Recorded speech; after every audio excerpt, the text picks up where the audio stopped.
got a beautiful morning today.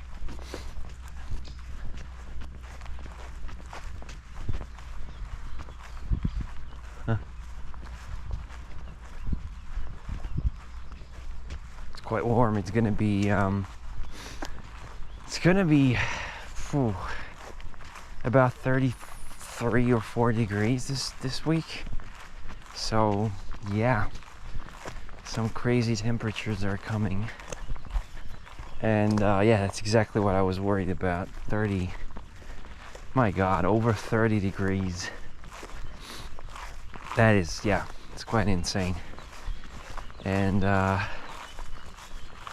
I'm looking forward to the summer, but not this kind of summer. Not 34, you know. That's just a bit too much. But fortunately we got AC. I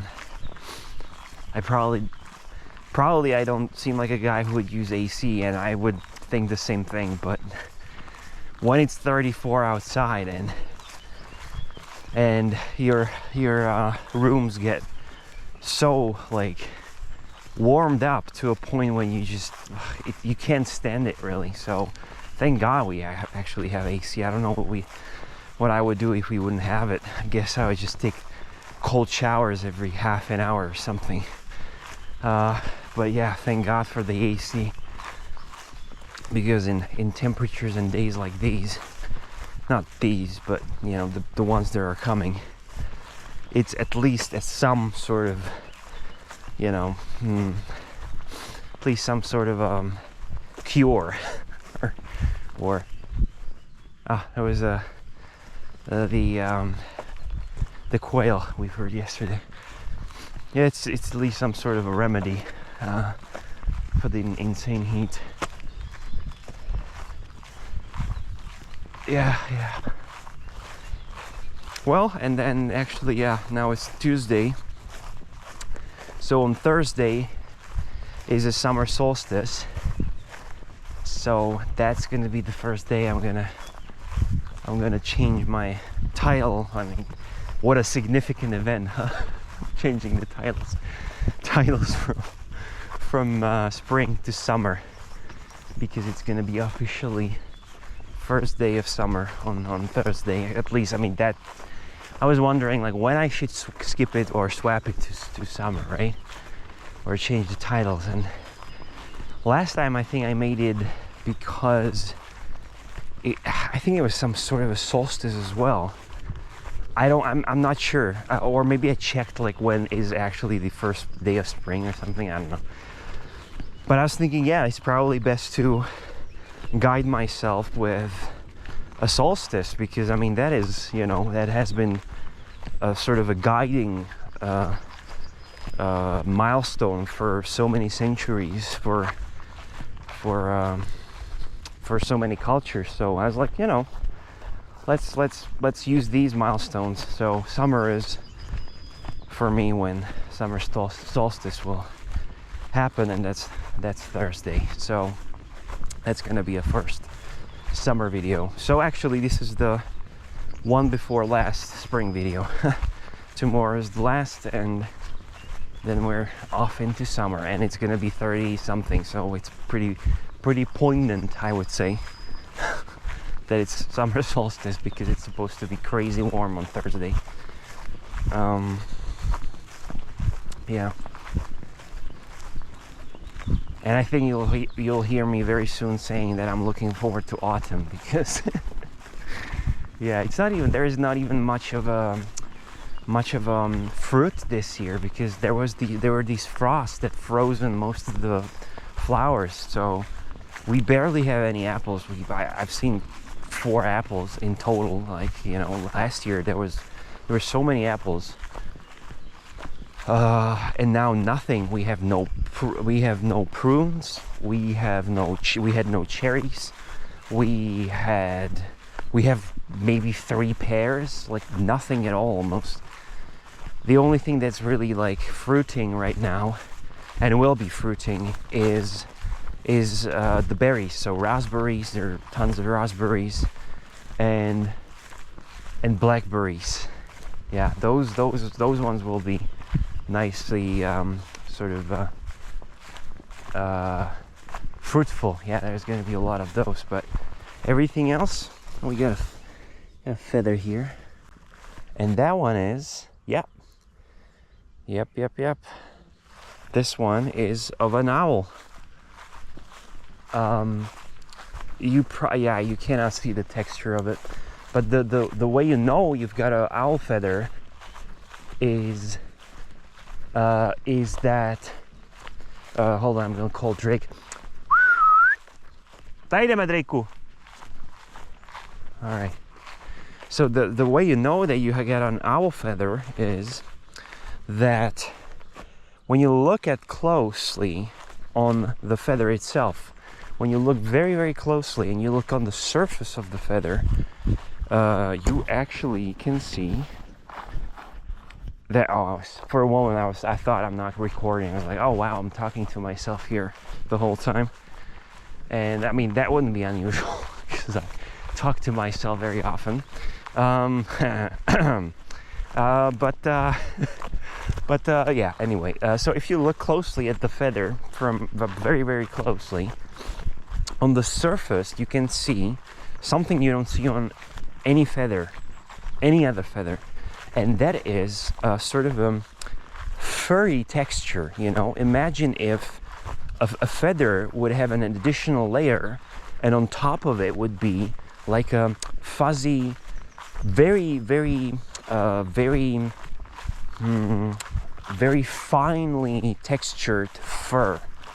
That's how it looks like. That's how I always know, okay, that is definitely an owl, because there is always this furry texture to it on the upper layer of the feather, and none of the feathers have that. If you check any other feather of a songbird, of a chicken, of like, it doesn't matter, of a normal bird of prey, like buzzard, what you're gonna see on the main part, and I'm talking about the main part of the feather, which is this one, okay?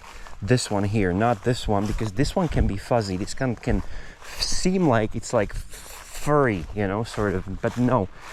This main part, you know, I forgot what it's called, but this part, the main part, is furry, which is very, very unique for owls. Yeah, I don't think we're gonna go through the forest. I don't feel comfortable enough for that yet. Draku, pojď tady jdeme. So you're gonna take it around, and I don't know what we're gonna do. I guess we're just gonna walk like that and back, I guess. Yeah, I'm not going through the forest yet, especially not after they mowed the meadow. You know, I feel like maybe the deer's kind of retreated back into the forest, and now there is no logging activity there. They might be hiding in there. I'm not going there, absolutely not. Not as long as Drake is still running like very, very fast and very agile. So I'm not risking that, really. It's been much calmer this past few weeks, I would say. But yeah, I mean, still, you know, I'm going into the forest probably at some point in July, I guess, you know. Until then, I guess we're just gonna be circling around somehow, you know. We'll see. Draku, tady jdeme, pojď. So yeah, I'm not going through the village because, you know, first of all, I don't want to deal with the potential poop. I mean, Drake pooped already twice, or maybe 3 times even. But I can guarantee you, if we go through the village, he's gonna find a spot where he's gonna poop. You know, he always manages to whip out a freaking poop, just because we're like, oh, we are in a village. You know, what a special moment. Let me just put a little poop here on the side of the street. You know, and I don't want to deal with that. You know, so I don't want to go through there. And also, I used to go through there, but one of the neighbors, actually all the neighbors here are great, but there's this one neighbor who's a little, well, you know, special, let's say, and he once wrote me that, hey, I noticed you're going through the village with your dog without a leash. And some people might not like that, you know, and I'm like, okay, I guess you might not like that, huh? So I took it as a, oh, and he sent me some law. So he sent me some law where you're not allowed to walk your dog without a leash in, what is it called? In areas of like habituation, I don't know, like in areas where there are houses. The areas which essentially are part of the village or a town or a city, you cannot walk your dog. As per law in Czech Republic, you cannot walk your dog without a leash there, you know. So you're breaking the law essentially. And he said, like, he sort of linked me that one, and I was like, okay, yeah, I get it. You want to threaten me, and you know, so if I go there, you might just report me, and yeah, I might be in trouble. I get it. Okay, so since then. And I really took it seriously. I mean, since then I was not going through there. It's been about maybe 2 years, and I have not been through that village. Only very rarely when it's like early in the morning, and I know nobody's gonna see me, and I just don't want to go through, I don't know, the forest or something's going on. I go through there very quickly to not attract attention, but I don't go through the village anymore because of that. And to be honest, I actually like it this way, you know, because it's like so much more, easier. Because whenever Drake can do whatever, you know, like he can poop here and nobody gives a damn, right? And there it was always like I had to be mindful about that, and you know, I had to carry bags with me, and it's just, you know, it's a waste of plastic, you know, like plastic bags, and just like just a waste of just, you know, unnecessary sort of I don't know how to put it. Yeah, but yeah, I like just going through around the village, you know. I don't need to go in there. Anyways, anyway, yeah, by the way, this neighbor also like sort of made a full-on war on like dog poop and all that, because like he put all signs everywhere on his properties, like dog walk, like dog like actually dog, he wrote it like that. He wrote dog walking prohibited, and then he quoted the law, you know. So yeah, he's a special guy. And I mean, I get it. I'm not thrilled when I see or find poop in front of in front of our gate. I mean, I'm not thrilled either. I'm like, who the hell did that? You know, because that's not cool. Like, frankly, I would not never do that. Like, I mean, as far as I remember, I never did that. Like, that Drake would poop in front of someone's gate. I wouldn't leave it there because I'm not an asshole, you know. But people did that. Yeah, I mean, I found poop, and not just like a little poop. I found a huge freaking, you know, huge freaking dung right in front of my gate, right in front of our gate. And I was like, what the hell? Who did that? And I don't know, frankly. I have no idea. Maybe it was a dog that ran away and pooped there. I don't know. But that's shitty. I would never do that. Shitty. I think that's a good one. Yeah, it's literally shitty. I would never do that. That's just not cool. But anyway, enough about that. I was talking about something before I talked about Drake. Summer solstice. Oh, the feather. Damn it, I digressed. Yeah. So the feather, I already dropped it somewhere. The feather has, the main part of the feather is furry.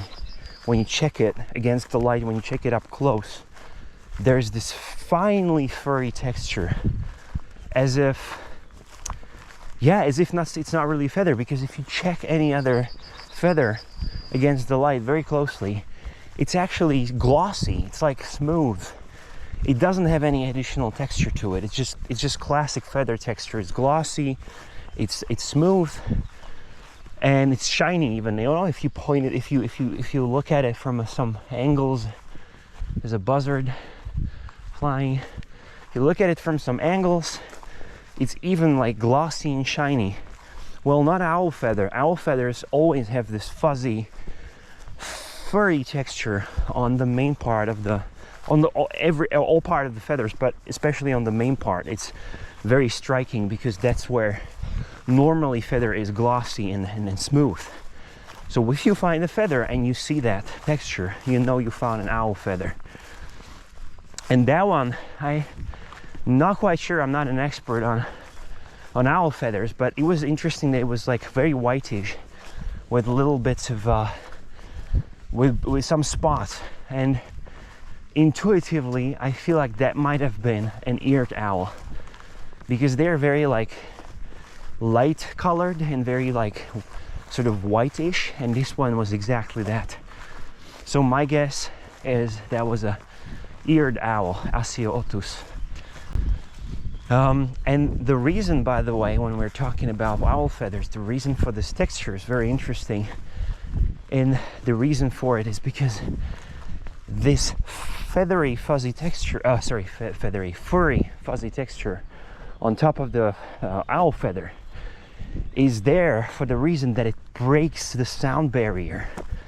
And sorry, what did I just say? That it breaks the sound barrier?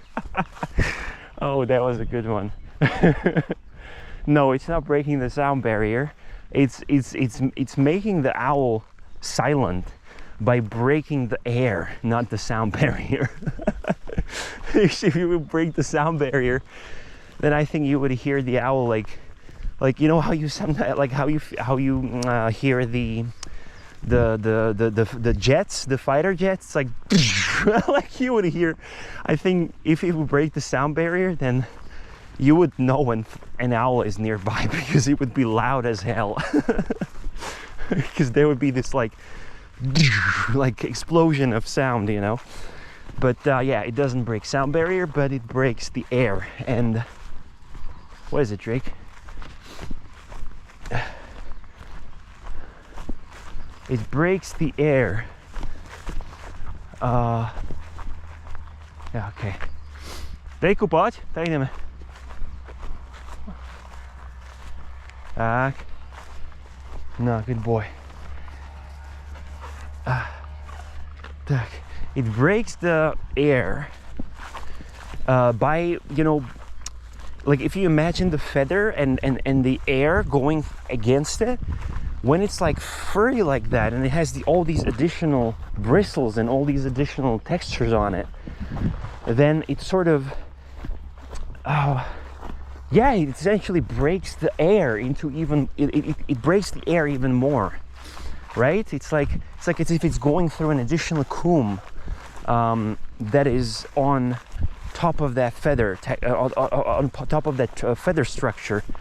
And what that does is that when the owl flies, you cannot hear it. When it flaps its wings, you cannot hear it. That's the amazing thing about owls. If you hear it see it flying, and if it even flies over your head, it's like a ghost. You can't even hear it. You can't hear anything like flapping of the wings, nothing really. And that is because of this very, very smart evolutionary adaptation of the furry fuzzy texture that is on top of those feathers. And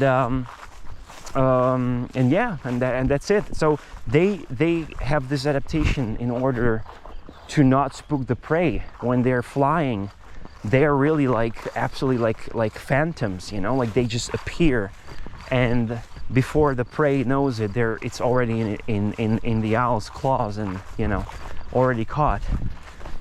So that is the amazing adaptation of owls, and that's how you can identify that owl was there when you find a feather and you see that fuzzy texture. Because if it would be a buzzard, then none of the parts of the feathers, none of the part would be fuzzy. It would be, you know, glossy. It would be smooth, just like any other feather that you know. And yeah, I'm sure you found some feather that will look like that. And actually, I'm finding owl feathers quite often. It's not as rare as one might think. I guess we tend to think that, oh, owls are like, you know, like rare, and I mean they're definitely not super common birds, but I think that this conception is also because owls are nightly creatures and we just don't see them, right? We hear them. If we sort of quote unquote come across them, it's most likely when they hoot, you know, when we hear the call. But you know, they're the creatures of the night, so you know, if I guess if we could see, like if we would have a night vision, who knows how many owls we would see in the night. So it's just a bird like any other, so you're gonna find its feathers too, just like you find jay feathers and all that. And hell, I gotta really say, which is interesting, I don't know if it's luck or it's just normal, but I do really find owl feathers very, very often. Maybe it's because I know how to identify them, so that makes me sort of more sort of receptive towards that. But I don't think that's the case, because I don't find as many jay feathers as I find owl feathers, I think, really, which is interesting. I think just this year I found like probably like 4 or 5 owl feathers already. Definitely less than jay feathers, although maybe just about as much as jay feathers. But yeah, definitely look out for that when you're out. When you find a feather, check the texture, and if you see that it's furry / fuzzy on top, you know you found an owl feather.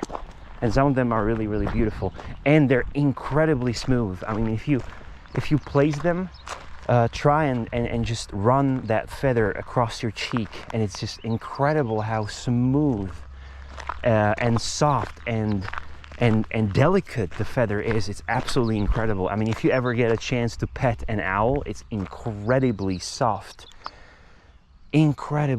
creature, you know. It's just like it's made of clouds. I don't know how to describe it, but it's incredibly soft and yeah, absolutely incredible. And you can actually check that out with the feather. I gotta go because Drake's on the road, so see you tomorrow, and I'm gonna sign off now.